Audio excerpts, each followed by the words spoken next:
By proceeding into the video, you are agreeing that you have read the disclaimer. Namaste, Sat Shri Akal, Kem Cho, Assalamu Alaikum viewer. This is Priya. Today we will start class 9 Civics chapter 2 Constitutional Design. अरे छुटकू मुटकू तुम दोनों क्यों लड़ रहे हो? अरे छुटकू तुम मुटकू को मार ही डालोगे क्या तुम्हें ये नहीं पता हमारी कंट्री में कितने सारे लॉस लिखे हुए हैं कॉन्स्टिट्यूशन में? उसके अकॉर्डिंग तो तुम्हें जेल हो जाएगी अगर तुमने एक दूसरे को मार दिया तो। ये सुनने के बाद छुटकू और मुटकू की लड़ाई शांत तो हो जाती है, लेकिन वो सोचते हैं कि कॉन्स्टिट्यूशन को किसने डिज़ाइन किया है। चलो ऐसा करते हैं, प्रिया मैम की क्लास में चलते हैं। Class 9 civics chapter 2 constitution design में सब बताया हुआ है और आज मैम वही पढ़ाने वाली हैं। ध्यान से सुनो मेरे प्यारे बच्चों। चैप्टर 1 में हमने पढ़ा था कि अगर कोई डेमोक्रेटिक इलेक्टेड गवर्नमेंट है, मतलब कि जिसको हमने वोट दिया है, वो भी अपनी मनमानी नहीं कर सकता है, उन्हें भी रूल और लॉ को फॉलो करना पड़ेगा। और जो रूल्स होते हैं जिन्हें हम लॉज बोलते हैं, वो सारे कॉन्स्टिट्यूशन में लिखे हुए हैं। सिटीजन्स के क्या राइट होते हैं, गवर्नमेंट की क्या पावर होती है, ये सब कुछ कॉन्स्टिट्यूशन में लिखा हुआ है। तो इस कॉन्स्टिट्यूशन को किसने डिज़ाइन किया, क्यों डिज़ाइन किया, कैसे डिज़ाइन किया, क्या इस कॉन्स्टिट्यूशन में हम चेंजेस ला सकते हैं या नहीं ला सकते हैं, ये हम सब कुछ पढ़ेंगे इस चैप्टर में। तो स्टार्ट करते हैं साउथ अफ्रीका की स्टोरी से। 1964 में नेल्सन मंडेला और 7 अदर लीडर्स को जेल में डाल दिया था क्योंकि ये अपार्थाइड सिस्टम के अगेंस्ट थे।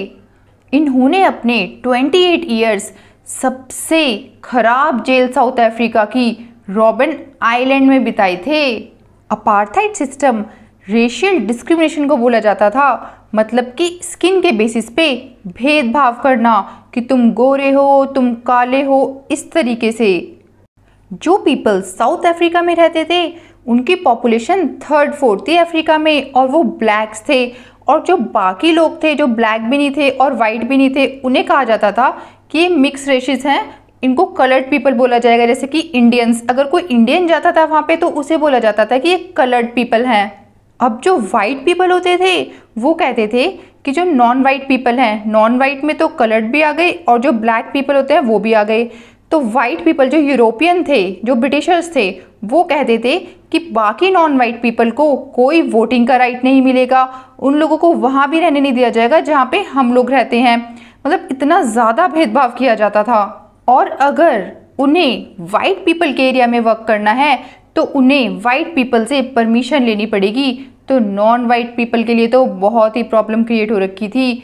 इतना ही नहीं, उनके लिए तो trains, buses, taxis, hotel, hospitals, schools, colleges, library, cinema hall, theatres, beaches, swimming pool, public toilets, all मतलब सब कुछ सेपरेट थे वाइट और ब्लैक के। तो इसे ही बोला जाता है सेग्रीगेशन। ये अत्याचार बढ़ता ही जा रहा था। तो 1950s में ब्लैक्स, कलर्ड और इंडियन पीपल ने सोचा अब तो हमें फाइट करनी ही पड़ेगी इस अपार्थाइड सिस्टम के अगेंस्ट। अफ्रीका में एक ऑर्गेनाइजेशन भी बनी जिसका नाम था अफ्रीकन नेशनल कांग्रेस। इन्होंने बोला कि सेग्रीगेशन पॉलिसी को हटाओ, हम इसके अगेंस्ट हैं। ये सब सुनने के बाद भी वाइट पीपल पे कोई इफेक्ट ही नहीं पड़ रहा था। वो तो कंटिन्यू टॉर्चर करे ही जा रहे थे और बहुत सारे ब्लैक और कलर्ड पीपल को मार भी दिया था। इतना सब होने के बाद नॉन वाइट पीपल ने कहा अब तो हम सब इकट्ठे होके और ज़्यादा हंगामा मचाएंगे, तूफान खड़ा कर देंगे तुम लोगों के लिए। वाइट पीपल अब तो तुम्हें भागना ही पड़ेगा यहाँ से। तब वाइट पीपल ने सोचा अरे ये तो गलत हो रहा है, और वाइट पीपल की गवर्नमेंट ने कहा कि डिस्क्रिमिनेशन लॉ को अब हटा दिया जाएगा और जो पॉलिटिकल पार्टीज़ हैं उस पर भी अब कोई बैन नहीं होगा, कोई भी पॉलिटिकल पार्टी लेकर आ सकता है अपनी, और मीडिया पे भी कोई रिस्ट्रिक्शंस नहीं होगी। अब तो हंगामा मत करो, अब तो शांति बनाए रखो यहाँ पर। इसी टाइम पर नेल्सन मंडेला जेल से बाहर आए थे और 26 अप्रैल 1994 में साउथ अफ्रीका का नेशनल फ्लैग बना था और साउथ अफ्रीका कंट्री बन गई थी अब डेमोक्रेटिक कंट्री। यहाँ पर कोई अब अपार्थाइड गवर्नमेंट नहीं थी, अब बन चुकी थी मल्टीरेशियल गवर्नमेंट। इस न्यू साउथ अफ्रीका के फर्स्ट प्रेसिडेंट थे नेल्सन मंडेला। ये सब होने के बाद ब्लैक लीडर्स ने ब्लैक पीपल से बोला कि देखो, जो भी हमारे साथ गलत हुआ, जो भी वाइट पीपल ने हमारे साथ किया, उसे अब हमें भूल जाना चाहिए, क्योंकि हमें काफ़ी सारे चेंजेस करने हैं साउथ अफ्रीका में। हमें उस पर ध्यान देना चाहिए, जैसे कि मैन और वीमेन को इक्वालिटी देनी चाहिए, ह्यूमन राइट्स होने चाहिए, सोशल जस्टिस होना चाहिए हमारी कंट्री में। साउथ अफ्रीका के कॉन्स्टिट्यूशन को ब्लैक और वाइट दोनों ने ही मिलकर बनाया था। पूरे वर्ल्ड में जितनी भी कंट्रीज़ हैं, सभी के लिए south Africa model of democracy बना, क्योंकि यहाँ पे पहले कोई डेमोक्रेसी नहीं थी। तो इन्होंने क्या मेथड्स लगाए, कितना स्ट्रगल किया, तो ये सब चीज़ें सीख सीख के, लर्न करके और कंट्रीज़ भी डेमोक्रेटिक कंट्री बन गई थी। साउथ अफ्रीका में ये सब इसलिए पॉसिबल हुआ था क्योंकि यहाँ पे सभी लोग एक होकर रहते थे, यूनिटी थी यहाँ पे। तो कहते हैं ना, unity is the best policy. क्या आपने कभी सोचा है कि कॉन्स्टिट्यूशन की ज़रूरत हमें क्यों पड़ती है? ऑप्रेसर उन्हें बोला जाता था जो लोग अत्याचार करते थे, जैसे कि वाइट पीपल थे, और जो इस अत्याचार को सहता था उन्हें बोला जाता था ऑप्रेस्ड, जैसे कि ब्लैक पीपल और कलर्ड पीपल। अब न्यू डेमोक्रेसी में इन लोगों ने ये तो सोच लिया था कि हम लोगों को एक साथ रहना है, लेकिन कहीं ना कहीं इनके मन में डर था कि कहीं हमारे राइट्स ना छीन ले, क्योंकि जो ऑप्रेस्ड पीपल थे वो चाहते थे कि सोशल और इकोनॉमिक राइट्स मिले, और जो ऑप्रेसर थे, जो वाइट पीपल थे, उन लोगों को ये डर था कि कहीं हमसे प्रॉपर्टी ना छीन ली जाए हमारी, या हमारे राइट्स ना छीन लिए जाएं। बहुत लंबी नेगोशिएशन के बाद वाइट पीपल अग्री हुए कि हाँ ठीक है, 1 को 1 वोट मिलेगा आपसे, और पुअर और वर्कर्स को बेसिक राइट्स मिलेंगे। फिर ब्लैक पीपल ने भी बोला कि ठीक है, हम भी एग्री होते हैं कि हम तुम्हारी प्रॉपर्टी को नहीं लेंगे, वाइट माइनॉरिटीज़ की प्रॉपर्टी को नहीं लिया जाएगा। यहाँ पे माइनॉरिटी बोला जा रहा है वाइट पीपल को, और मेजॉरिटी बोला जा रहा है ब्लैक पीपल को। जो भी पीपल ज़्यादा होते हैं जिस एरिया में, तो उन्हें बोला जाता है मेजॉरिटी, और जो पीपल कम होते हैं उस एरिया में, उन्हें बोला जाता है माइनॉरिटी। वैसे देखा जाए तो ये कॉम्प्रोमाइज़ ईजी नहीं था, और इसको इम्प्लीमेंट कैसे किया जाए, क्या ये ट्रस्ट मेंटेन होकर रह पाएगा, इसकी क्या गारंटी है कि फ्यूचर में ब्रेक नहीं होगा। इस ट्रस्ट को मेंटेन करने के लिए ही ये रूल्स बनाए गए, और जितने भी रूल्स बनाए गए वो सारे कॉन्स्टिट्यूशन में लिखे गए। मतलब कि हम कॉन्स्टिट्यूशन को बोल सकते हैं कि ये सेट ऑफ रूल है और लिखा हुआ है सब कुछ। तो लिखे हुए को तो कोई मना नहीं कर सकता ना। अगर कोई मना करेगा तो हम दिखा सकते हैं कि देखो ये कॉन्स्टिट्यूशन में लिखा है और ये सुप्रीम लॉ है। कॉन्स्टिट्यूशन काफ़ी सारी चीज़ें करता है, जैसे कि फर्स्ट ये जनरेट करता है ट्रस्ट, क्योंकि डिफरेंट काइंड ऑफ पीपल होते हैं, उन्हें एक साथ रहना होता है, तो ट्रस्ट तो ज़रूरी है ना, तो इसी की वजह से ट्रस्ट बन पाता है। सेकंड, इससे पता चलता है हमें कि हमारी कंट्री में कैसे गवर्नमेंट बनेगी और क्या क्या पावर्स है उस गवर्नमेंट के हाथ में किसी भी डिसीजन को लेने के लिए। थर्ड, इससे पता चलता है कि गवर्नमेंट की जो पावर है उसको कितना लिमिट किया गया है और सिटीजन्स के क्या क्या राइट्स हैं। फोर्थ, कॉन्स्टिट्यूशन से हमें पता चलता है कि पीपल की क्या एस्पिरेशंस हैं, वो लोग क्या चाहते हैं एक अच्छी सोसाइटी को क्रिएट करने के लिए, बनाने के लिए। ये मोस्ट इम्पॉर्टेंट स्टेटमेंट है। इसमें बताया गया है कि सभी कंट्रीज़ में जहाँ पे कॉन्स्टिट्यूशन है वहाँ पे नेसेसरी नहीं है कि वो डेमोक्रेटिक कंट्री हो, बट जितनी भी डेमोक्रेटिक कंट्री है वहाँ पे बहुत ज़रूरी है कॉन्स्टिट्यूशन का होना। जैसे कि हमने चैप्टर 1 हिस्ट्री में पढ़ा था कि जब अमेरिका ग्रेट ब्रिटेन से इंडिपेंडेंट हो गई थी तब उसने कॉन्स्टिट्यूशन बनाया था। ऐसे ही फ्रांस में भी फ्रेंच रेवोल्यूशन के बाद कॉन्स्टिट्यूशन बना था। ये सुनने के बाद छुटकू मुटकू बोलते हैं कि मैम हमें ये भी बताइए कि इंडिया का कॉन्स्टिट्यूशन कैसे बना। सुनो मेरे प्यारे बच्चों, साउथ अफ्रीका की तरह इंडिया को भी काफ़ी सारी डिफ़िकल्टी फेस करनी पड़ी थी कॉन्स्टिट्यूशन को बनाने के लिए। बात है ये बहुत सालों पुरानी, जब हमारी कंट्री का पार्टीशन हो रहा था तो इंडिया और पाकिस्तान के बॉर्डर पे 10 लाख से ज़्यादा पीपल मारे गए थे। इंडिया में उस टाइम पे काफ़ी सारे प्रिंसली स्टेट थे। प्रिंसली स्टेट बोले तो जहाँ पे राजा का रूल होता है। तो ब्रिटिशर्स ने इन प्रिंसली स्टेट से बोला कि आपको इंडिया के साथ रहना है या पाकिस्तान के साथ रहना है या इंडिपेंडेंट मतलब खुद ही की कंट्री बनानी है। ये चॉइस आपके ही हाथ में है। तो इतना सब होने के बाद प्रिंसली स्टेट को इंडिया में ही रखना बहुत बड़ा चैलेंज था और ऊपर से एक कॉन्स्टिट्यूशन बनाना, तो इसके लिए तो सारे लीडर्स बड़े टेंशन में थे कि क्या होगा, कैसे बनेगा, क्या फ्यूचर रहेगा हमारा। The path to constitution. अब इतनी सारी डिफ़िकल्टीज़ के बावजूद भी काफ़ी सारी एडवांटेजेस थी हमारे पास इंडियन कॉन्स्टिट्यूशन को बनाने के लिए, क्योंकि अगर जैसे साउथ अफ्रीका देखा जाए तो वहाँ पर नेशनल मूवमेंट बस फॉरेन के रूल को हटाने के लिए हुई थी, लेकिन हमने तो गोल बना रखा था कि हमें फॉरेन रूल को भी हटाना है और हमें अपनी सोसाइटी और पॉलिटिक्स में चेंजेस भी लाने हैं। 1928 में मोतीलाल नेहरू और 8 अदर कांग्रेस लीडर्स ने कॉन्स्टिट्यूशन को ड्राफ्ट किया, मतलब रेडी किया कि इंडिया का कॉन्स्टिट्यूशन कैसा होना चाहिए। और 1931 में कराची सेशन में इंडियन नेशनल कांग्रेस के जो मेंबर्स थे उन्होंने भी डिस्कस किया कि हमारी कंट्री का कॉन्स्टिट्यूशन कैसा होना चाहिए। इन डिस्कशन से ये चीज़ें निकल के आई कि यूनिवर्सल एडल्ट फ्रेंचाइज होना चाहिए, मतलब सभी को वोटिंग राइट होना चाहिए 18 ईयर से अबव, और राइट टू फ्रीडम और इक्वालिटी होनी चाहिए। माइनॉरिटी के राइट को प्रोटेक्ट करके रखना चाहिए कॉन्स्टिट्यूशन में। इंडियन कॉन्स्टिट्यूशन में काफ़ी सारी कॉलोनियल लॉज को अडॉप्ट किया गया है, जैसे कि इंस्टीट्यूशनल डिटेल और प्रोसीजर्स देखे गए हैं गवर्नमेंट ऑफ इंडिया एक्ट 1935 के।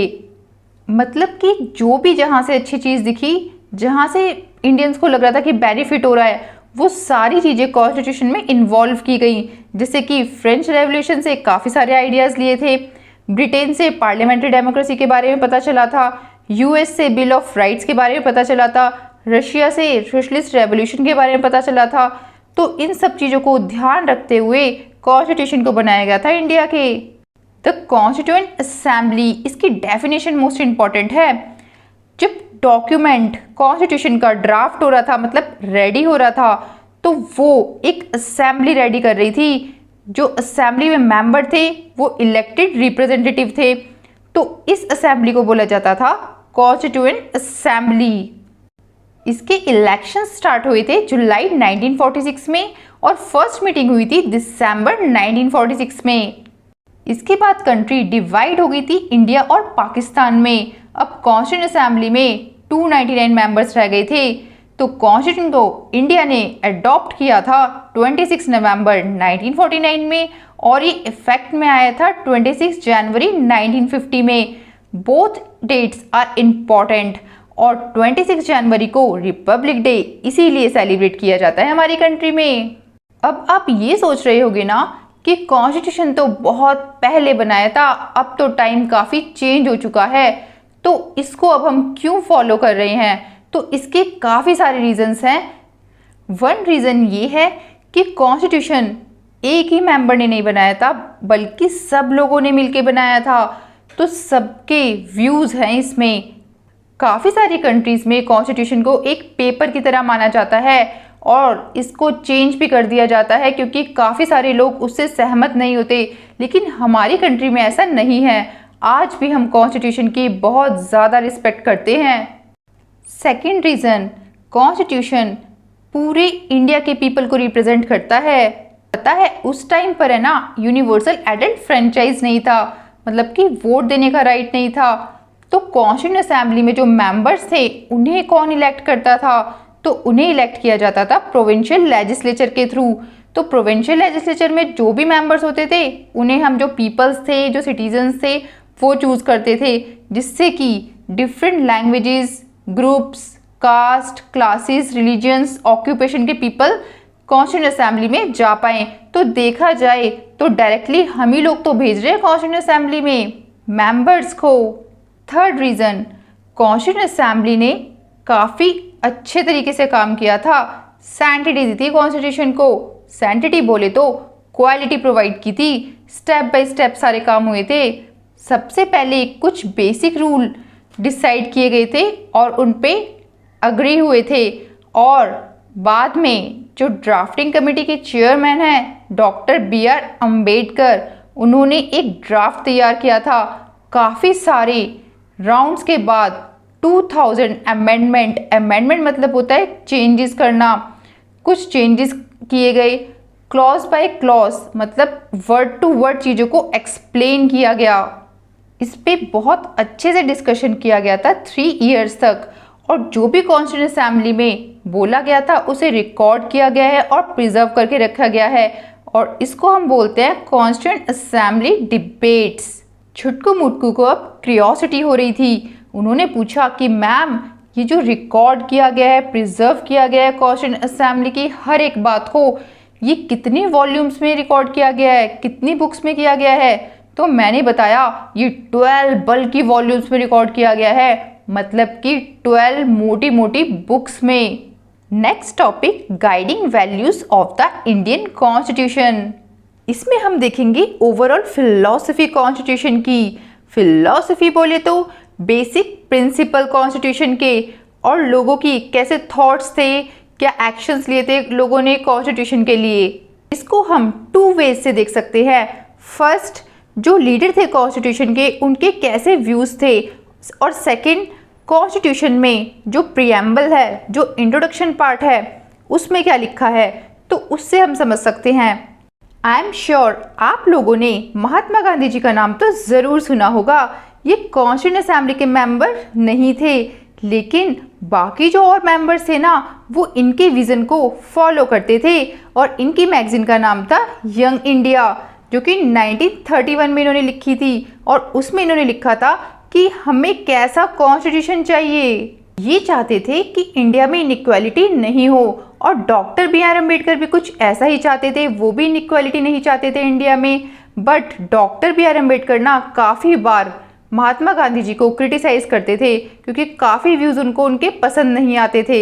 हमारी कंट्री के first prime minister Jawaharlal Nehru ने भी बोला था 15 अगस्त 1947 की मिडनाइट में कि सब लोग पूरे वर्ल्ड में इस टाइम सो रहे हैं, लेकिन हम लोग जाग रहे हैं, क्योंकि हमें चाहिए फ्रीडम, आज़ादी। Philosophy of the constitution. Constitution एक शॉर्ट स्टेटमेंट से स्टार्ट होता है जिसे बोला जाता है प्रीएम्बल, और ये हमने अमेरिकन मॉडल से लिया है। यहाँ पे आप देख भी सकते हैं, ये अमेरिका का प्रीएम्बल है और ये है साउथ अफ्रीका का प्रीएम्बल। तो यहाँ पे हमने 2 प्रीएम्बल तो देख लिए, अब हम देखेंगे इंडिया का प्रीएम्बल कैसा है। अगर हमें कॉन्स्टिट्यूशन को शॉर्ट में रीड करना है तो हम प्रीएम्बल रीड कर सकते हैं। ये कॉन्स्टिट्यूशन का सोल है। प्रीएम्बल में फर्स्ट लाइन लिखी है we the people of India, मतलब कि हम सभी लोगों ने मिलकर कॉन्स्टिट्यूशन को बनाया है। हमने अपने रिप्रेजेंटेटिव चूज किए हैं, उन्होंने कॉन्स्टिट्यूशन बनाया है, ना कि किसी किंग या आउटसाइड पावर ने। Having solemnly resolved to constitute India into a sovereign, sovereign mean होता है कि पीपल के पास सुप्रीम राइट है कि वो इंटरनल और एक्सटर्नल मैटर में डिसीजन खुद से ले सकती है। कोई भी एक्सटर्नल पावर आके गवर्नमेंट ऑफ इंडिया को डिक्टेट नहीं करेगी। सोशलिस्ट, सोशलिस्ट मतलब होता है कि जो सोसाइटी में वेल्थ जनरेट हो रही है वो सभी को इक्वली मिलनी चाहिए, और गवर्नमेंट लैंड के ऑनरशिप को, इंडस्ट्री को बढ़ाए, जिससे कि सोशल इकोनॉमिक इनइक्वालिटी कम हो सके। इसका मतलब ये हुआ कि लोगों को इंडस्ट्री में जॉब मिलेगी, जितना लोग काम करेंगे उतना ही पैसा अर्न करेंगे, तो सोसाइटी में इकोनॉमिकली मतलब पैसे से इक्वल हो सकेंगे सब। नेक्स्ट, सेक्युलर, सिटीजन्स को फ्रीडम है कि वो किसी भी रिलीजन को फॉलो कर सकती है, कोई भी ऑफिशियल रिलीजन नहीं है हमारी कंट्री का, और गवर्नमेंट सभी रिलीजन को इक्वल रिस्पेक्ट दे। डेमोक्रेटिक, डेमोक्रेटिक मीन्स होता है कि सभी को इक्वल पॉलिटिकल राइट मिलेंगे, और जो भी रूलर आएगा उसको वोट दे के चूज़ किया जाएगा, और गवर्नमेंट को बेसिक रूल्स मानने पड़ेंगे। रिपब्लिक, हमारी कंट्री के जो हेड ऑफ स्टेट हैं वो एक इलेक्टेड पर्सन होंगे, ना कि हेरिडिटरी। हेरिडिटरी बोले तो राजा का बेटा राजा, तो उसे बना दिया गया राजा, तो ऐसा नहीं होगा। यहाँ पर इलेक्ट होकर आएंगे वो पर्सन जो हेड ऑफ द स्टेट होंगे। And to secure to all its citizens justice. Justice मतलब कि किसी के साथ भी डिस्क्रिमिनेशन नहीं होगा, भेदभाव नहीं होगा, कास्ट को लेके, रीजन को लेके, जेंडर को लेके कोई भी इनइक्वालिटी नहीं होनी चाहिए। इनइक्वालिटी को कम करना है। गवर्नमेंट लोगों की वेलफेयर के लिए काम करे और सोशल, इकोनॉमिक और political right they. Liberty of thought, expression, belief, faith and worship, मतलब कि किसी के ऊपर भी अनरीजनेबल रिस्ट्रिक्शंस नहीं होगी।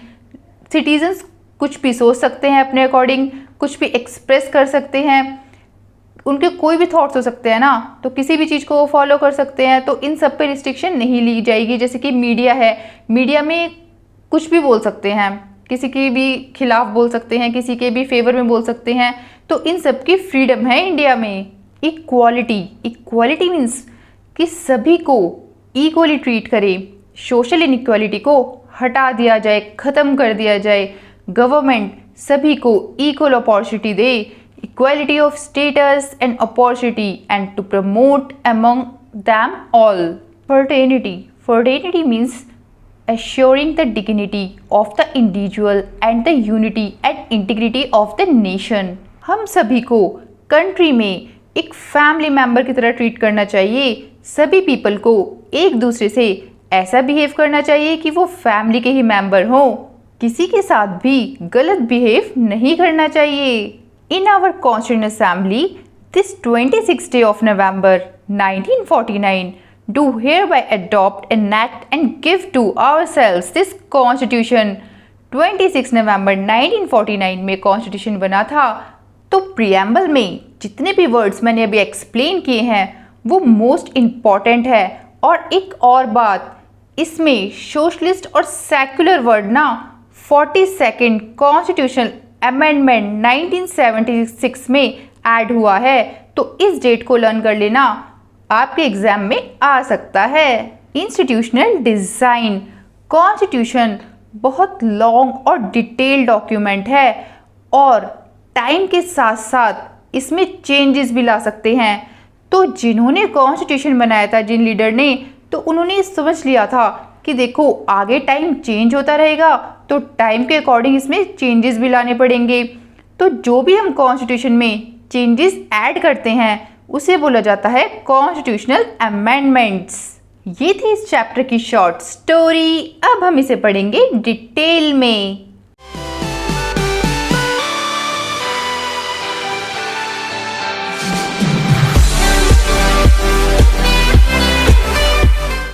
कॉन्स्टिट्यूशनल डिज़ाइन हमने इससे पहले वाले चैप्टर में, चैप्टर 1 में हमने पढ़ा था कि काफ़ी सारे रूल्स होते हैं जो डेमोक्रेसी में लोगों को फॉलो करने पड़ते हैं। तो ये रूल्स सिटीजन्स के लिए भी होते हैं और गवर्नमेंट के लिए भी होते हैं। इन रूल्स को हम कॉन्स्टिट्यूशन बोलते हैं। अलग अलग कंट्री के अलग अलग रूल्स होते हैं। इस चैप्टर में कॉन्स्टिट्यूशन कैसे डिज़ाइन किया गया है उसके बारे में बताया है और कॉन्स्टिट्यूशन की ज़रूरत हमें क्यों होती है। क्या हम इस कॉन्स्टिट्यूशन में लॉज को चेंज कर सकते हैं या नहीं कर सकते हैं।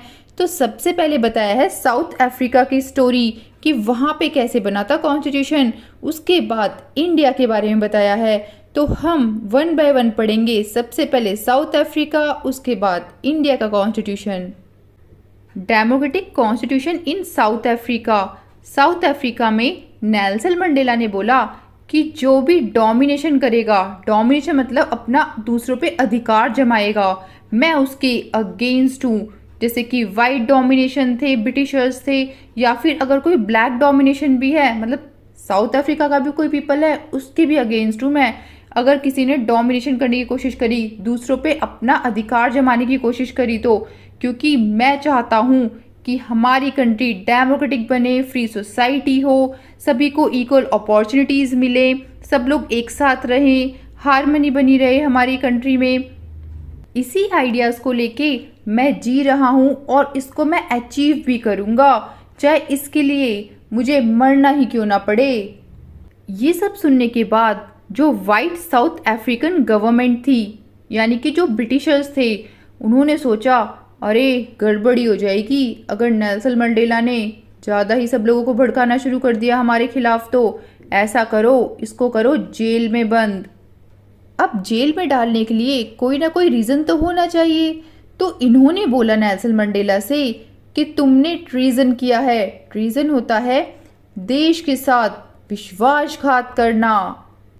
इनके साथ 7 और लीडर्स को भी जेल में डाल दिया 1964 में और कहा कि तुम लोग अपार्थाइड को अपोज कर रहे हो कंट्री में। अपार्थाइड मैं आगे बताऊंगी इस चैप्टर में कि अपार्थाइड का मतलब क्या है। इन्होंने 28 इयर्स साउथ अफ्रीका की सबसे बेकार प्रिजन जो थी, जेल थी, जिसका नाम था रॉबिन आइलैंड, उसमें बिताए थे। Struggle against apartheid. Apartheid south Africa में एक ऐसे सिस्टम को बोला जाता था जो रेशियल डिस्क्रिमिनेशन पे बेस्ड था। रेशियल डिस्क्रिमिनेशन मतलब होता है कि जैसे अगर कोई गोरा है या फिर कोई काला है तो उसको कलर के बेसिस पे भेदभाव करना। तो ऐसा करते थे ब्रिटिशर्स वहाँ पे। जो वाइट यूरोपियन थे ना, वो आए थे साउथ अफ्रीका में, तो उन्होंने ये किया था। जैसे इंडिया में अपना अधिकार कर लिया था ना यूरोपियंस ने, ब्रिटिशर्स ने कैप्चर कर लिया था इंडिया को, ऐसे ही साउथ अफ्रीका में भी करा था 17th और 18th सेंचुरी में। यहाँ पे तो ये लोग सेटल ही हो गए थे और एक तरीके से लोकल रूलर बन गए थे यहाँ पे। साउथ अफ्रीका में उस टाइम पर सबसे ज़्यादा अपार्थाइड सिस्टम चलता था।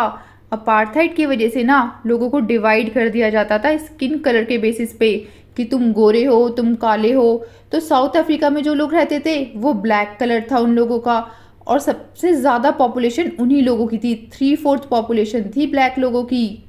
तो यहाँ पे पीपल को 2 ग्रुप में डिवाइड कर दिया था, वाइट और ब्लैक। एक और ग्रुप था मिक्स्ड रेसिस का, जिन्हें बोला जाता था ये कलर्ड पीपल हैं। जैसे इंडियंस हैं, इनको बोला जाता था ये कलर्ड पीपल है, क्योंकि ना तो ये वाइट में आते थे, ना तो ये ब्रिटिशर्स में आते थे, ना ये ब्लैक में आते थे, मतलब साउथ अफ्रीका के भी नहीं थे। तो इंडियंस को बोला जाता था कि ये कलर्ड पीपल हैं। और जो वाइट रूलर्स होते थे वो नॉन वाइट पीपल को ना बहुत इन्फीरियर तरीके से देखते थे, कहते थे कि अरे ये तो बहुत छोटे लोग हैं। नॉन वाइट्स पीपल को वोटिंग का राइट भी नहीं था। अपार्थाइड सिस्टम की वजह से ब्लैक पीपल पे बहुत ज़्यादा ही अत्याचार होता था। जहाँ पे वाइट पीपल रहते थे उन्हें वहाँ पे अलाउ नहीं किया जाता था रहने के लिए। अगर ब्लैक पीपल को वाइट पीपल के एरिया में काम करना है तो उन्हें परमिशन लेनी पड़ती थी वाइट पीपल से। Trains, buses, taxis, hotel, hospital, schools, colleges, libraries, cinema halls, theatre, beaches, swimming pools और पब्लिक टॉयलेट, ये सब सेपरेट थे वाइट और ब्लैक पीपल के। इसी को बोला जाता है सेग्रीगेशन। मतलब सब कुछ अलग अलग था, ब्लैक पीपल का अलग, वाइट पीपल का अलग। इवन जो चर्चेस थी ना वो भी दोनों की अलग ही अलग थी। और ब्लैक पीपल को कोई राइट नहीं था कि वो किसी एसोसिएशन को बनाए या प्रोटेस्ट करें जो उन पे अत्याचार हो रहा था उसके खिलाफ। 1950 से ब्लैक और जो इंडियंस थे, जो कलर्ड पीपल थे, वो अपार्थाइड सिस्टम के अगेंस्ट फाइट करने लग गए। बोल रहे कि हद होती है, तुम लोग हमें कैसे नहीं करने दोगे प्रोटेस्ट, हमें कैसे नहीं एसोसिएशन फॉर्म करने दोगे, हम भी देखते हैं। इन्होंने बहुत ज़्यादा ही प्रोटेस्ट किया, मार्चेस की, स्ट्राइक्स किए और इन्होंने अपनी एक एसोसिएशन फॉर्म कर ली, ऑर्गेनाइजेशन फॉर्म कर ली, जिसका नाम था अफ्रीकन नेशनल कांग्रेस, ANC। इन्होंने स्ट्रगल किया सेग्रीगेशन की पॉलिसीज़ के अगेंस्ट। इस ऑर्गेनाइजेशन में काफ़ी वर्कर्स यूनियंस थे, कम्युनिस्ट पार्टी थी, बहुत सारे सेंसिटिव वाइट्स भी थे। मतलब कुछ वाइट्स पीपल ऐसे थे जो ब्लैक पीपल को सपोर्ट करते थे। वैसे बहुत सारी कंट्री भी ना अपार्थाइड के ऑपोजिट ही थी कि अपार्थाइड नहीं होना चाहिए, बट जो वाइट रेसिस्ट गवर्नमेंट थी वो कहाँ मानने वाली थी। रेसिस्ट मतलब होता है जो भेदभाव करते हैं और लोगों में स्किन कलर को लेके, तो वो लोग कहाँ मानने वाले थे। वो तो टॉर्चर करते थे ब्लैक पीपल को, और इतना ही नहीं, वो ब्लैक और कलर्ड पीपल को मार भी देते थे। Towards a new constitution, black और कलर्ड पीपल इतना ज़्यादा स्ट्रगल कर रहे थे, इतना प्रोटेस्ट कर रहे थे अपार्थाइड के अगेंस्ट, कि जो वाइट गवर्नमेंट है ना, उन्होंने सोचा कि अरे अब तो हमारी दाल यहाँ पे नहीं गलने वाली, ऐसा करो पॉलिसीज़ को चेंज ही कर देते हैं। अब डिस्क्रिमिनेटरी लॉ को हटा दिया था, पॉलिटिकल पार्टीज़ पे जो भी बैन लगा था वो भी हटा दिया। मीडिया पे जितनी भी रिस्ट्रिक्शंस लगा दी थी वो भी हटा दी गई और 28 ईयर्स के बाद नेल्सन मंडेला जेल से बाहर आ गए थे। फाइनली 26 अप्रैल 1994 में नेशनल फ्लैग बन गया था साउथ अफ्रीका का और साउथ अफ्रीका बन गया था रिपब्लिक ऑफ साउथ अफ्रीका और यहाँ पे अब डेमोक्रेसी आ गई थी। अपार्थाइड गवर्नमेंट भी हट गई थी यहाँ से और मल्टीरेशियल गवर्नमेंट आ गई थी। मल्टीरेशियल बोले तो अब सभी को राइट था, चाहे किसी की भी स्किन ब्लैक हो या वाइट हो, सभी को इक्वल राइट मिलेंगे। नेल्सन मंडेला को फर्स्ट प्रेसिडेंट बनाया गया साउथ अफ्रीका का। इनके थॉट्स काफ़ी अच्छे होते थे। ये बोलते थे कि हमें डेमोक्रेसी इसलिए मिली है क्योंकि जो दुश्मन हैं, जो दोस्त हैं, वो सब एक हो चुके हैं साउथ अफ्रीका में। इसी वजह से हम सब एक होकर लड़ रहे हैं अपार्थाइड सिस्टम के अगेंस्ट और हमें सक्सेस मिली है क्योंकि हर इंसान में ना कोई अच्छाई होती है ज़रूर और इन्हीं अच्छाइयों की वजह से आज हमें डेमोक्रेसी मिली है साउथ अफ्रीका में।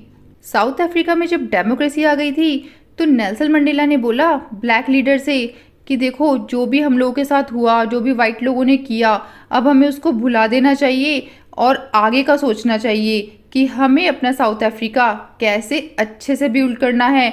इक्वालिटी होनी चाहिए हमारी कंट्री में सभी रेसिस को लेके, चाहे वो मैन हो चाहे वो वीमेन हो, सभी को डेमोक्रेटिक वैल्यू मिलनी चाहिए, सोशल जस्टिस होना चाहिए, ह्यूमन्स राइट मिलने चाहिए।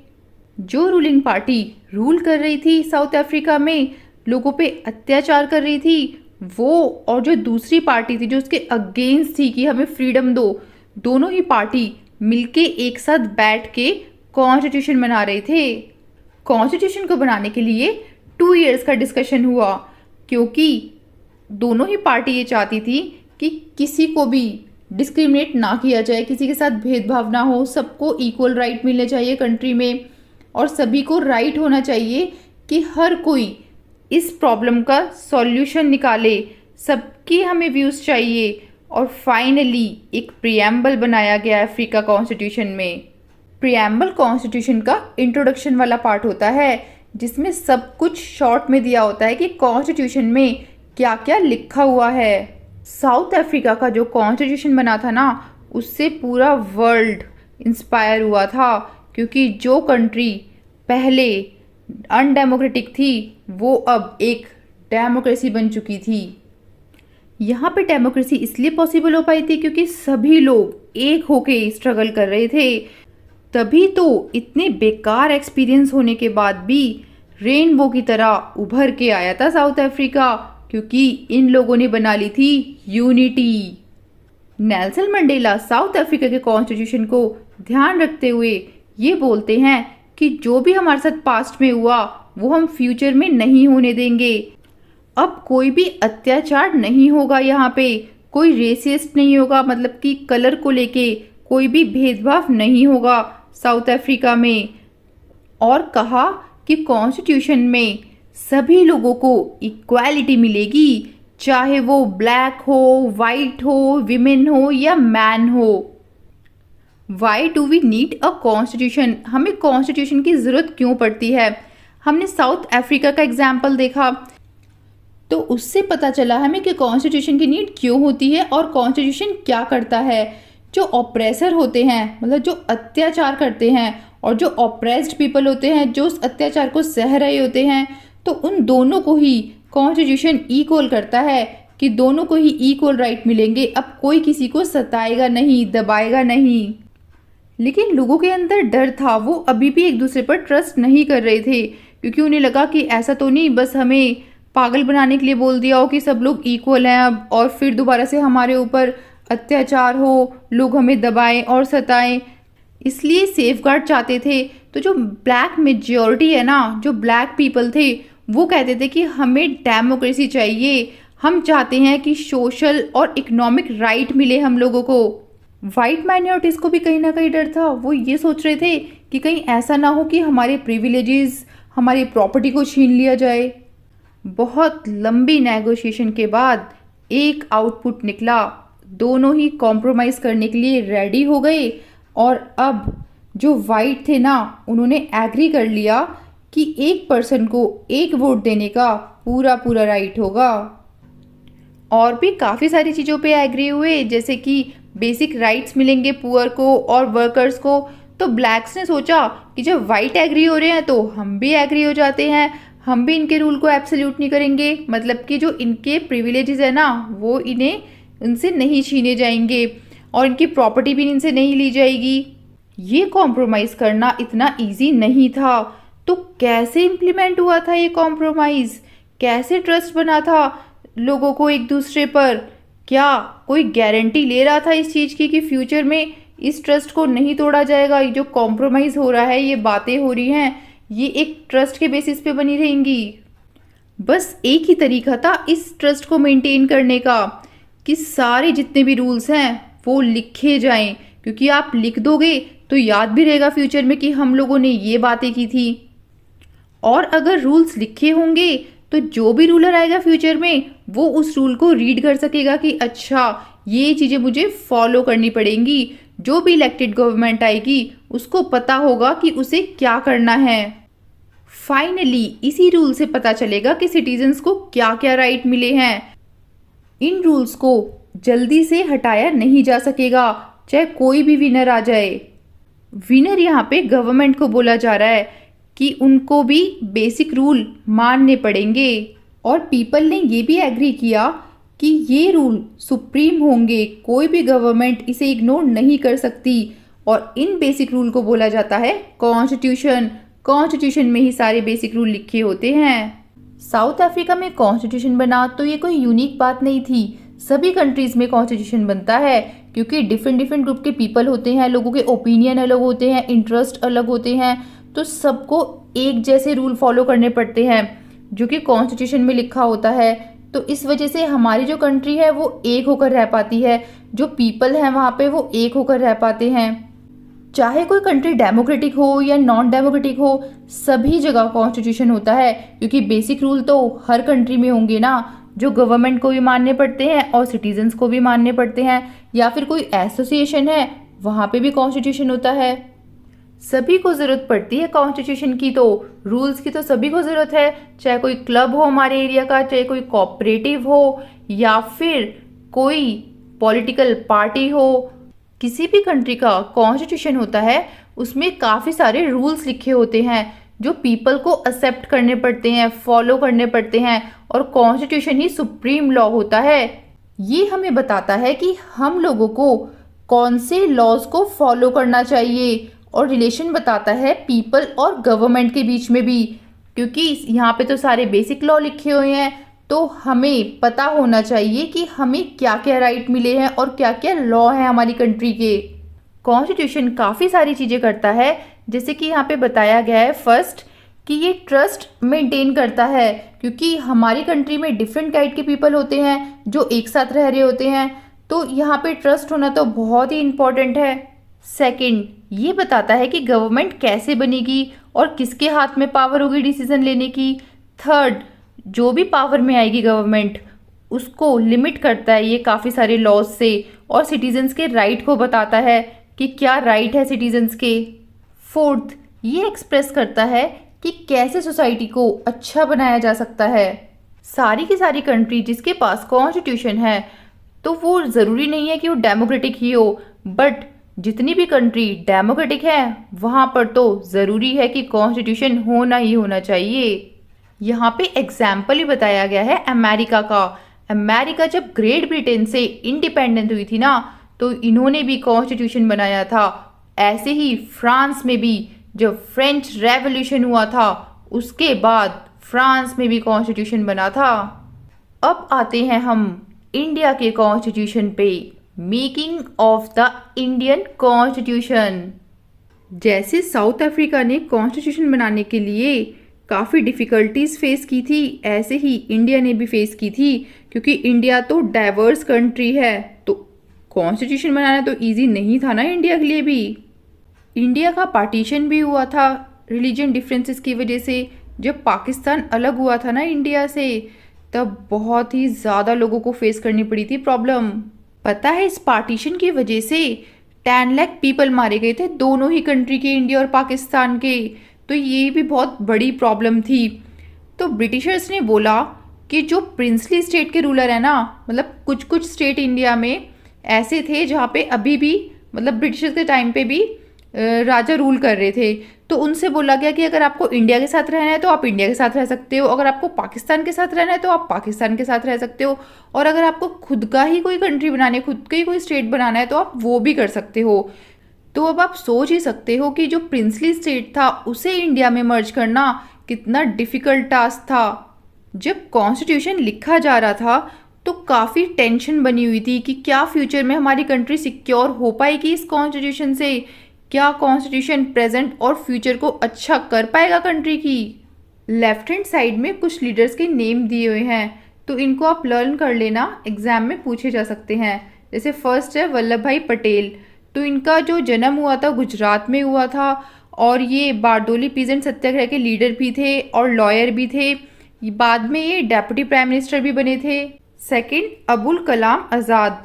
इनका जन्म सऊदी अरेबिया में हुआ था और ये फर्स्ट यूनियन कैबिनेट के एजुकेशन मिनिस्टर बने थे।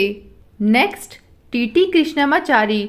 इनका जन्म तमिलनाडु में हुआ था और ये ड्राफ्टिंग कमेटी के मेंबर भी बने थे। ड्राफ्टिंग मतलब जब कॉन्स्टिट्यूशन बन रहा था ना, प्रिपेयर हो रहा था, तब उसकी कमेटी के मेंबर भी बने थे ये, और यूनियन कैबिनेट के फर्स्ट फाइनेंस मिनिस्टर बने थे। The path to constitution. अब इतनी सारी डिफिकल्टीज आई थी इंडिया के सामने भी जब कॉन्स्टिट्यूशन बना था, लेकिन साउथ अफ्रीका की तरह नहीं था। यहाँ पे काफ़ी सारी एडवांटेजेस भी थी इंडिया के पास, क्योंकि इंडिया में ना हमने सोच रखा था इंडियंस ने कि हमें एक डेमोक्रेटिक इंडिया चाहिए, और हमारा जो स्ट्रगल है ना वो फ्रीडम के लिए ही है। हमें बस फ्रीडम चाहिए और हमें पता है फ्रीडम के बाद हमें क्या करना है। हमारी कंट्री का जो नेशनल मूवमेंट था ना, वो बस इसलिए ही नहीं था कि हमें फॉरेन रूल को हटाना है, बल्कि हमारी पूरी कंट्री में जितने भी लोग हैं हम सब एक होकर रहेंगे और सोसाइटी और पॉलिटिक्स में काफ़ी सारे चेंजेस लेकर आएंगे। तो ये सब कुछ इंडिया के पीपल ने पहले ही सोचा हुआ था कि हमें इंडिपेंडेंस के बाद क्या करना है। 1928 में मोतीलाल नेहरू और 8 अदर कांग्रेस लीडर्स ने कॉन्स्टिट्यूशन को ड्राफ्ट किया था। 1931 में कराची में एक सेशन हुआ था, एक मीटिंग हुई थी, जहाँ पे इंडियन नेशनल कांग्रेस ने सोच लिया था कि जब इंडिया इंडिपेंडेंट होगा ना, मतलब हमें जब आज़ादी मिलेगी, तो हमारा कॉन्स्टिट्यूशन किस तरीके से दिखेगा, मतलब क्या क्या चीज़ें होनी चाहिए कॉन्स्टिट्यूशन में। तो पहले ही सोच लिया था कि हमें यूनिवर्सल एडल्ट फ्रेंचाइज लेकर आना है, right to freedom and equality लेकर आनी है, प्रोटेक्ट करना है माइनॉरिटीज़ के राइट को। ये सारी बेसिक वैल्यूज़ थी, मतलब एवरी सिटीजन्स को, हर एक सिटीजन को ये वैल्यूज़ तो मिलनी ही मिलनी चाहिए। तो लीडर्स ने सोच लिया था कॉन्स्टिट्यूशन असेंबली से पहले ही, ये जो असेंबली होनी थी जहाँ पे कॉन्स्टिट्यूशन बनना था, उस असेंबली से पहले ही इन लोगों ने ये सोच लिया था कि हमें कॉन्स्टिट्यूशन में ये सारे वर्ड्स तो लेकर ही आने हैं कि हमें ये सारे राइट्स तो चाहिए ही चाहिए। लोगों को ये तो पता ही था कि जो ब्रिटिशर्स है, जो कॉलोनियल रूल है, वो किस तरीके से पॉलिटिकल इंस्टीट्यूशन को चला रहे हैं, क्योंकि वो तो बहुत ही कम लोगों को राइट देते थे वोट देने का, सभी लोगों को राइट नहीं था उस टाइम पे वोट देने का। तो इस वजह से जो लेजिस्लेचर था उन लोगों का वो काफ़ी वीक था।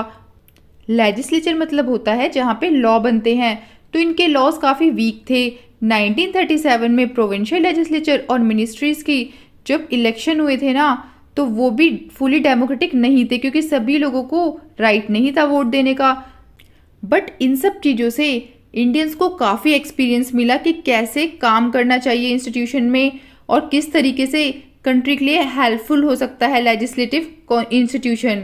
इसी वजह से इंडिया के कॉन्स्टिट्यूशन में काफ़ी सारी इंस्टीट्यूशनल डिटेल अडॉप्ट की गई हैं कॉलोनियल लॉ से, जैसे कि गवर्नमेंट ऑफ इंडिया एक्ट 1935। ये बहुत ही इंपॉर्टेंट है, इसमें काफ़ी सारे लॉज और इंस्टीट्यूशनल डिटेल अच्छे से बताई गई है। वैसे हमारे इंडिया के कॉन्स्टिट्यूशन में काफ़ी सारे बेनिफिट्स मिले हैं, क्योंकि जो हमारे लीडर्स थे ना, उन्होंने और कंट्रीज़ में देखा कि क्या क्या चेंजेस हुए हैं।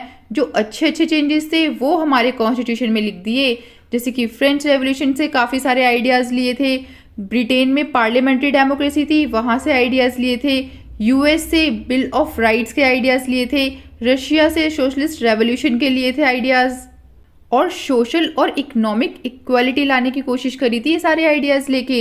लेकिन जो लीडर्स थे ना, उन्होंने ये नहीं किया कि एकदम कॉपी कर डाली, कि जो दूसरी कंट्री ने रिफॉर्म किए हैं वैसे ही हम करेंगे।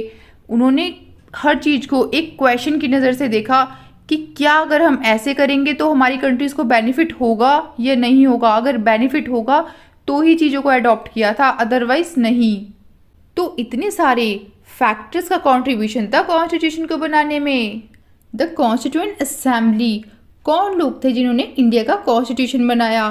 तो यहाँ पे दिखाया गया है कि कुछ लीडर्स थे जिनका इम्पॉर्टेंट रोल रहा है कॉन्स्टिट्यूशन को बनाने में। डॉक्यूमेंट्स को भी ड्राफ्ट किया गया। ड्राफ्ट मतलब होता है तैयार करना, रेडी करना, कि कॉन्स्टिट्यूशन में कौन कौन से डॉक्यूमेंट्स होने चाहिए। ये डॉक्यूमेंट्स इलेक्टेड रिप्रेजेंटेटिव ने रेडी किए थे। इलेक्टेड रिप्रेजेंटेटिव एक ग्रुप था लीडर्स का, तो उस जो ग्रुप को ना बोला जाता था ये कॉन्स्टिट्यूएंट असेंबली है। इस ग्रुप में जितने भी लीडर्स हैं वही डिसीजन ले सकेंगे कि कॉन्स्टिट्यूशन में कौन कौन से डॉक्यूमेंट्स ड्राफ्ट होंगे। कॉन्स्टिट्यूएंट असेंबली में जितने भी मेंबर्स थे उनके लिए इलेक्शन होते थे। तो जो इलेक्शन हुआ था ना कॉन्स्टिट्यूएंट असेंबली का, वो जुलाई 1946 में हुआ था और इसकी फर्स्ट मीटिंग हुई थी दिसंबर 1946 में। इसके बाद तो कंट्री डिवाइड ही हो गई थी इंडिया और पाकिस्तान में, तो कॉन्स्टिट्यूएंट असेंबली भी डिवाइड हो गई इस वजह से। इंडियन कॉन्स्टिट्यूशन 299 मेंबर्स ने मिलकर लिखा था। 299 मेंबर्स ये जो है कॉन्स्टिट्यूएंट असेंबली के मेंबर्स थे। 26 नवंबर 1949 में कॉन्स्टिट्यूएंट असेंबली ने अडॉप्ट कर लिया था कॉन्स्टिट्यूशन को, मतलब कि हाँ अब हमने एक्सेप्ट कर लिया है। लेकिन ये इफेक्ट में आया 26 जनवरी 1950 में। तो आपसे ये दोनों क्वेश्चन पूछे जा सकते हैं कि अडॉप्ट कब किया गया था और इफेक्ट में कब आया था constitution. One most important information, Republic day हम 26 जनवरी को सेलिब्रेट करते हैं। तो यही रीज़न है कि हम 26 जनवरी को रिपब्लिक डे क्यों सेलिब्रेट करते हैं, क्योंकि 26 जनवरी 1950 में कॉन्स्टिट्यूशन आया था हमारी कंट्री में। अब आप सोच रहे होंगे कि इतना पुराना कॉन्स्टिट्यूशन, मतलब कि 6 डेकेड 60 ईयर्स पहले बना था, तो आज भी हम इसे क्यों एक्सेप्ट कर रखे हैं, क्यों हम इसको फॉलो करते हैं? इसके काफ़ी सारे रीजंस हैं। जैसे फर्स्ट रीज़न में बताया गया है, ऐसा नहीं है कि कॉन्स्टिट्यूशन बस उन्हीं मेंबर के व्यूज़ को बताता है जिन्होंने उसको बनाया है, बल्कि ये तो सभी लोगों के व्यूज़ को एक्सप्रेस करता है। काफ़ी सारी कंट्री वर्ल्ड में दोबारा से उन्होंने कॉन्स्टिट्यूशन को लिखा है, क्योंकि जो बेसिक रूल होते थे वो सोशल ग्रुप और पॉलिटिकल पार्टीज़ ने एक्सेप्ट नहीं किए थे। तो इस वजह से और कंट्रीज़ में दोबारा से कॉन्स्टिट्यूशन को बनाना पड़ गया था। कुछ कंट्रीज़ में तो ये बस एक पीस ऑफ पेपर की तरह होता है, लोग फॉलो भी नहीं करते हैं। लेकिन हमारी कंट्री का एक्सपीरियंस कुछ डिफरेंट ही है। हमारी कंट्री तो कॉन्स्टिट्यूशन की काफ़ी रिस्पेक्ट करती है, उसको फॉलो करती है। काफ़ी ग्रुप के पीपल तो कॉन्स्टिट्यूशन को बस क्वेश्चन करते हैं कि जैसे कुछ भी कोई भी लॉ आया कि इसमें थोड़ा ये चेंज होना चाहिए, वो चेंज होना चाहिए, लेकिन कोई लेजिटिमिटी को कोई कुछ नहीं बोलता। कॉन्स्टिट्यूशन की लेजिटिमिटी मतलब कि कॉन्स्टिट्यूशन ही गलत है, ऐसा तो कोई भी नहीं बोलता हमारे इंडिया में। तो ये काफ़ी अच्छी अचीवमेंट है कॉन्स्टिट्यूशन की हमारे इंडिया के, कि सब लोग रिस्पेक्ट करते हैं कॉन्स्टिट्यूशन की। यहाँ पे कुछ लीडर्स के नेम भी बताए हुए हैं जिन्होंने कॉन्स्टिट्यूशन बनाने में काफ़ी हेल्प की थी। जैसे कि राजेंद्र प्रसाद, इनका जन्म बिहार में हुआ था और ये फर्स्ट प्रेसिडेंट बने थे इंडिया के। ये लॉयर भी थे, इन्होंने चंपारण सत्याग्रह में काफ़ी अच्छा रोल प्ले किया था। सेकंड है जयपाल सिंह, इनका जन्म झारखंड में हुआ था और ये फाउंडर थे झारखंड पार्टी के। नेक्स्ट HC मुखर्जी, इनका जन्म बंगाल में हुआ था और ये गवर्नर बने थे वेस्ट बंगाल के। और भी काफ़ी सारी इन्फॉर्मेशन दी हुई है इनके बारे में, देखो। तो आप मुझे कमेंट सेक्शन में बताओ कि और क्या क्या इन्फॉर्मेशन यहाँ पे दी गई हैं। सेकंड रीज़न, कॉन्स्टिट्यूएंट असेंबली पूरे इंडिया के पीपल को रिप्रेजेंट करती थी। उस टाइम पे ना वैसे यूनिवर्सल एडल्ट फ्रेंचाइज नहीं होता था, मतलब कि वोटिंग सिस्टम तो नहीं होता था, सभी लोगों को वोट देने को नहीं मिलता था। तो कॉन्स्टिट्यूएंट असेंबली के मेंबर को कौन चूज़ करता था? देखो, कॉन्स्टिट्यूएंट असेंबली के जो मेंबर होते थे उनको चूज़ करते थे प्रोविंशियल लेजिस्लेचर के मेंबर। लेकिन ये जो भी इलेक्शन होते थे, जो भी इलेक्ट किए जाते थे मेंबर्स, वो एक फेयर तरीके से इलेक्ट किए जाते थे, क्योंकि हर रीजन के लोग यहाँ पर आते थे। सबसे ज़्यादा कॉन्स्टिट्यूएंट असेंबली में इंडियन नेशनल कांग्रेस के मेंबर होते थे। बट इंडियन नेशनल कांग्रेस में भी काफ़ी छोटे छोटे पॉलिटिकल ग्रुप होते थे, उनके भी डिफरेंट डिफरेंट ओपिनियंस होते थे। असेंबली में काफ़ी मेंबर्स ऐसे भी थे जो कांग्रेस के ओपिनियन को एग्री नहीं करते थे, इवन जो सोशल टर्म्स होती थी उसमें भी एग्री नहीं करते थे। तो ये डिफरेंट डिफरेंट लैंग्वेज के, ग्रुप के, कास्ट के, क्लासेस, रिलीजन, ऑक्यूपेशन, तो काफ़ी डिफरेंट डिफरेंट पीपल्स भी, मेंबर्स भी थे यहाँ पर, तो सबका ओपिनियन देखा जाता था। इसका मतलब ये है कि अगर उस टाइम पे यूनिवर्सल एडल्ट फ्रेंचाइज भी होता, सभी लोगों को वोट देने का राइट होता, तो भी कोई ज़्यादा फर्क नहीं पड़ता, क्योंकि यहाँ पे तो सभी डिफरेंट डिफरेंट रिलीजन के लोग हैं, कास्ट के लोग हैं, क्लासेस के लोग हैं। फाइनली जिस तरीके से कॉन्स्टिट्यूंट असेंबली ने काम किया ना, वो हमारे कॉन्स्टिट्यूशन को सैंटिटी करती है, मतलब पवित्र करती है। मतलब इतने अच्छे तरीके से काम हुआ था कॉन्स्टिट्यूंट असेंबली में, काफ़ी अच्छे से कॉन्स्टिट्यूशन को बनाया गया था, एकदम सिस्टमैटिक वे में, ओपन और कॉन्सेंसुअल वे में। सबसे पहले इसके बेसिक प्रिंसिपल बनाए गए थे, फिर जो ड्राफ्टिंग कमेटी के चेयरमैन थे ना, डॉक्टर B.R. अम्बेडकर, उन्होंने कॉन्स्टिट्यूशन के ड्राफ्ट को डिस्कस किया था। कॉन्स्टिट्यूशन पे काफ़ी ज़्यादा डिस्कशन हुआ है और इसमें क्लॉज बाय क्लॉज, मतलब वर्ड टू वर्ड चीज़ों को बताया गया है, इतना ज़्यादा एक्सप्लेनेशन दी है और इस पर काफ़ी ज़्यादा टाइम भी स्पेंड किया है। सभी डॉक्यूमेंट्स और हर एक वर्ड जो कॉन्स्टिट्यूंट असेंबली में बोला गया था उसको रिकॉर्ड किया गया है और प्रिजर्व करके रखा गया है, और इसे बोला जाता है कॉन्स्टिट्यूंट असेंबली डिबेट्स। अब आपके माइंड में क्वेश्चन आ रहा होगा कि इस डिबेट को किस तरीके से रिकॉर्ड और प्रिजर्व करके रखा गया है। तो इसे प्रिंट किया गया है 12 बल्कि वॉल्यूम्स में। 12 बल्कि वॉल्यूम्स बोले तो 12 मोटी मोटी बुक्स, जिसमें सारी डिबेट्स एकदम डिटेल वे में लिखी हुई हैं। अगर किसी को कॉन्स्टिट्यूशन में कोई वर्ड या फिर कोई सेंटेंस नहीं समझ में आता है तो वो इस 12 बल्कि वॉल्यूम्स को रीड करता है, जिसमें डिटेल में सब कुछ लिखा गया है।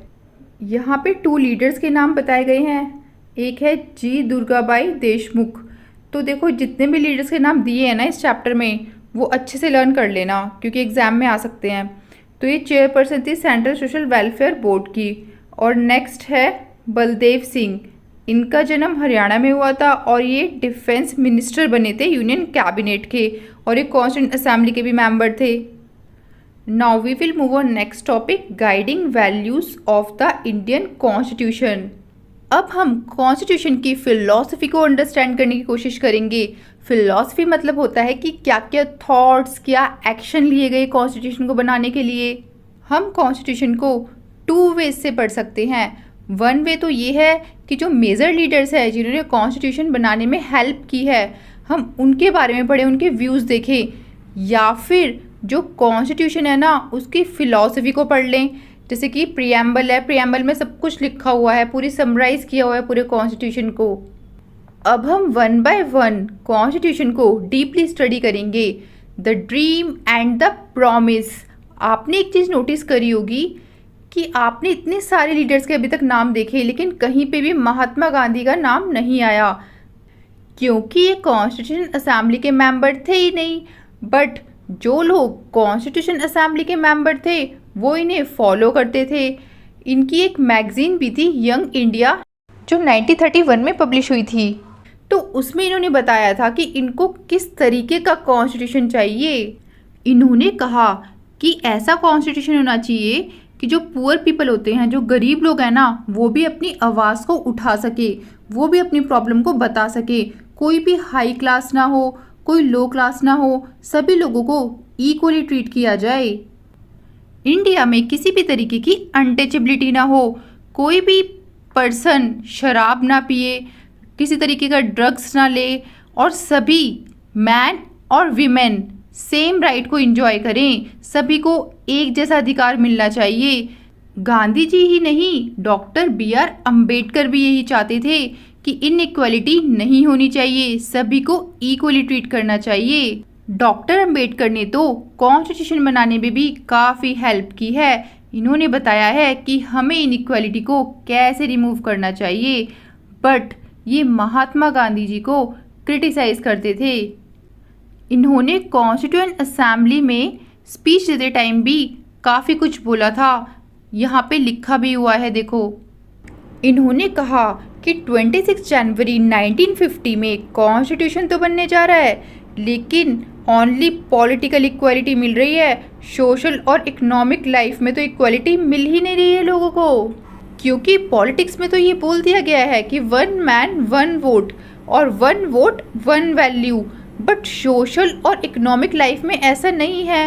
1 मैन 1 वैल्यू मिल ही नहीं रही है, लोगों को इक्वालिटी मिल ही नहीं रही है, तो ये तो कॉन्ट्रडिक्शन हो जाएगा बहुत ज़्यादा।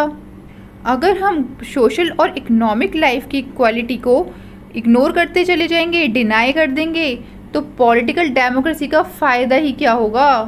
अब हम देखेंगे कि जवाहरलाल नेहरू ने अपनी स्पीच में क्या बोला था। 15 अगस्त 1947 में मिडनाइट में, रात को, देखो क्या स्पीच में बोला। इन्होंने कहा कि हमने कितना ज़्यादा स्ट्रगल किया है हम लोगों ने। जब पूरा वर्ल्ड सो रहा था तब हम सब जग रहे थे, क्योंकि हमें चाहिए थी फ्रीडम। फ्रीडम के लिए सभी लोगों ने बहुत ज़्यादा स्ट्रगल किया था इंडिया में।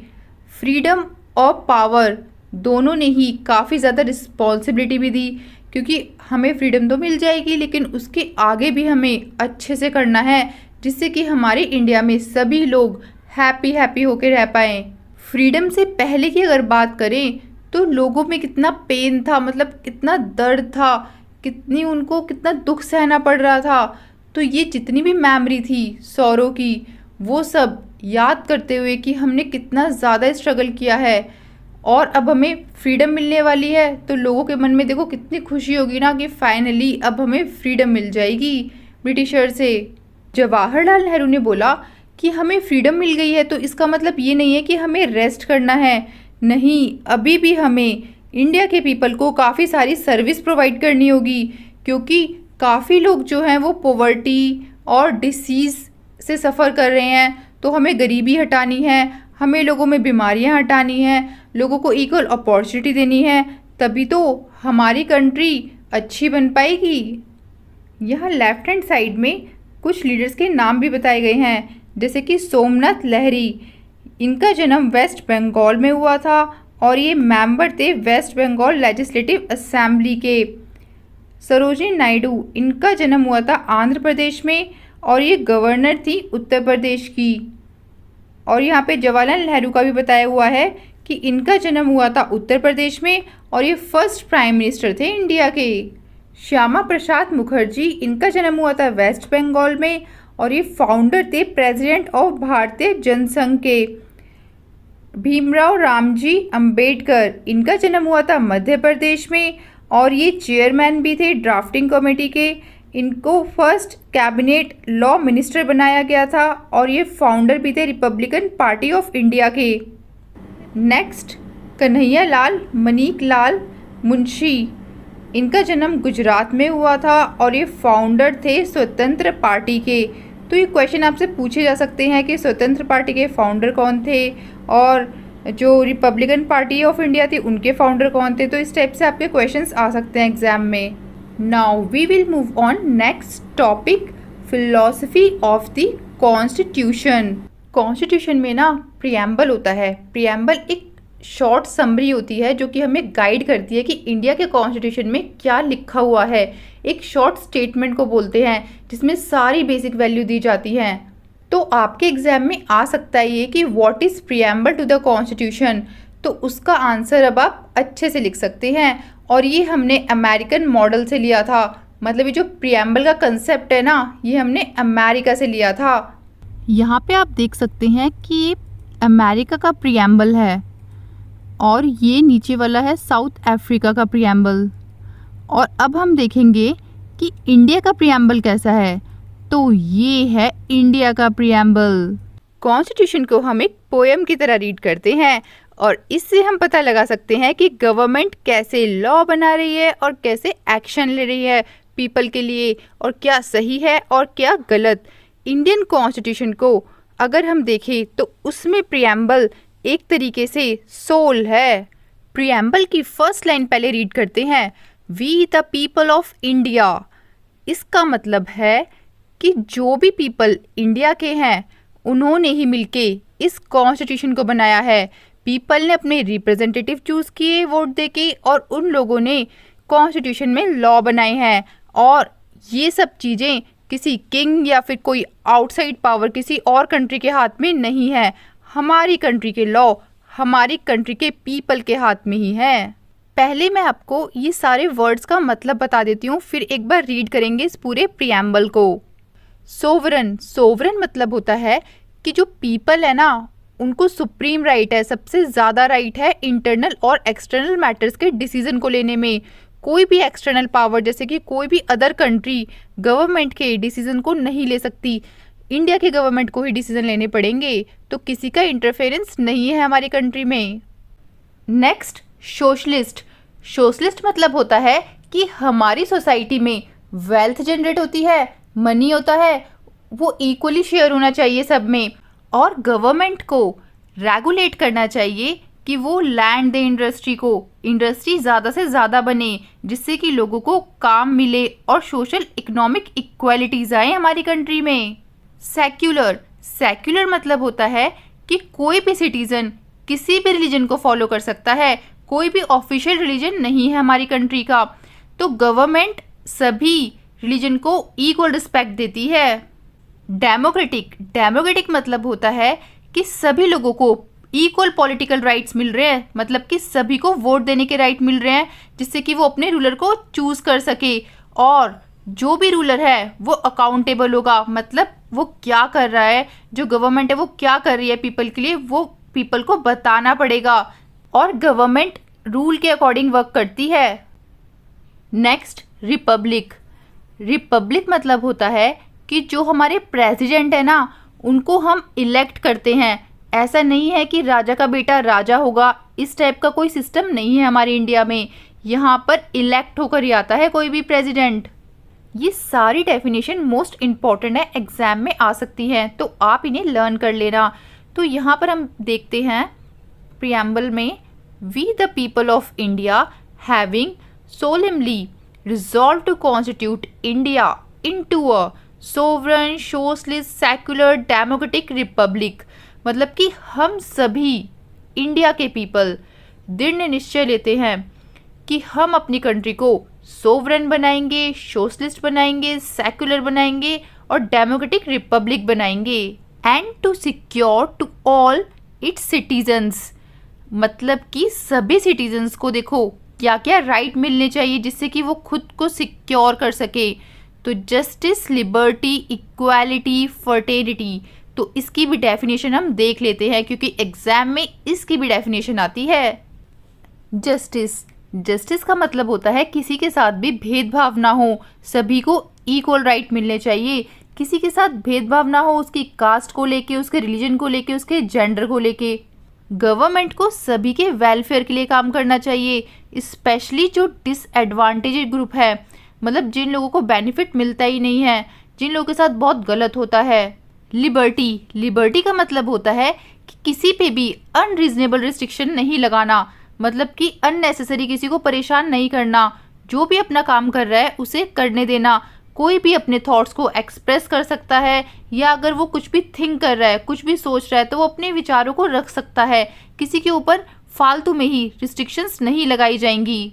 इक्वालिटी, इक्वालिटी मतलब होता है कि लॉ से पहले सभी लोग इक्वल हैं, सोसाइटी में किसी के साथ भी इनइक्वालिटी नहीं होनी चाहिए, सभी को इक्वली ट्रीट करना चाहिए, गवर्नमेंट भी सभी को इक्वल अपॉर्चुनिटी देती है। फर्टेनिटी, सभी लोगों को ऐसे बिहेव करना चाहिए कि वो एक फैमिली के ही मेंबर हैं, सब लोगों के साथ अच्छे से रहना चाहिए, भाईचारा होना चाहिए और किसी भी सिटीजन को इन्फीरियर फील नहीं करवाना चाहिए।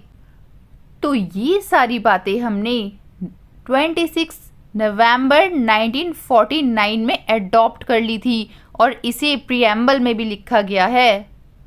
यहाँ पे एक छोटा सा यहाँ पे लास्ट में नोट दिया हुआ है, तो इसमें लिखा है कि जो सोशलिस्ट और सेक्युलर वर्ड है ना, ये 42nd कॉन्स्टिट्यूशन अमेंडमेंट 1976 में लिखा गया था। कॉन्स्टिट्यूशन तो 1949 में लिख गया था, बट ये दो वर्ड्स ऐड हुए थे 1976 में। इस चैप्टर का लास्ट टॉपिक इंस्टीट्यूशनल डिज़ाइन। इसमें बताया गया है कि जो कॉन्स्टिट्यूशन है वो एक स्टेटमेंट ही नहीं, एक डिटेल्ड डॉक्यूमेंट है, मतलब सब कुछ डिटेल में लिखा हुआ है, और अगर हमें कॉन्स्टिट्यूशन में कुछ ऐड करना है तो हम ऐड भी कर सकते हैं। तो जो भी कुछ हम ऐड करेंगे उसे बोला जाता है अमेंडमेंट। तो अमेंडमेंट मतलब होता है कुछ चेंजेस करना। हम कॉन्स्टिट्यूशन में चेंजेस कर रहे हैं इसलिए इसे बोला जाता है कॉन्स्टिट्यूशनल अमेंडमेंट।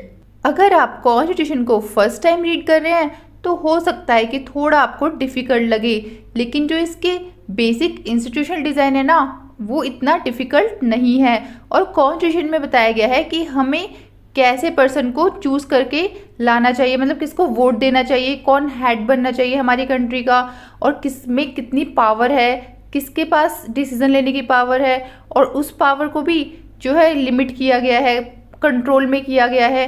तो ये सारे लॉज, सारा कुछ डिस्क्राइब किया हुआ है कॉन्स्टिट्यूशन में। इस बुक के आगे के चैप्टर्स में भी हम इसी चैप्टर से रिलेटेड काफ़ी सारे कंसेप्ट पढ़ेंगे। तो चैप्टर होता है हमारा finish. If you have any doubt, write it down in the comment section below, and please like and subscribe my video and share with your friends. Thank you.